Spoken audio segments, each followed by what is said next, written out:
வருடங்களுக்கு முன்னாடி நாயகன் ஒரு படத்தை மணிரத்னமும் கமலஹாசனும் 2 பேருமே நல்ல படைப்பாளிகள்.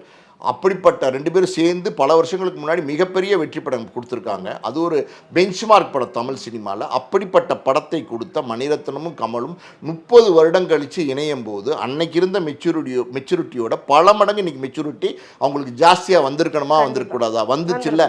அப்போ ஏன் அவங்க தக் லைஃப்னு ஒரு படம் எடுத்தாங்க. அப்போ நீங்கள் you are not believing the content. நீங்கள் கண்டென்ட்டை விட்டு கமர்ஷியலாக அடிதடி வெட்டு பார்த்து குத்து இந்த திரிஷா இருந்தால் போதும், நயன்தாரா இருந்தால் போதும். இந்த திரிஷா இல்லைன்னா நயன்தாரான்னு ஒரு படம் வந்துச்சுல, அந்த மாதிரி பார்த்தீங்கன்னா அது இருந்தால் போதும், இது இருந்தால் போதும், கமலோட ஒரு சிம்புவை சேர்த்துக்கலாம், கமலோட ஒரு பிரதீப் ரங்கநாதனை சேர்த்துக்கலாம். இப்படியெல்லாம் நீங்கள் படம் எடுத்திங்கன்னா வெற்றி அடைய முடியாது. அதுதான் அந்த படத்தினுடைய தோல்வி காரணம்.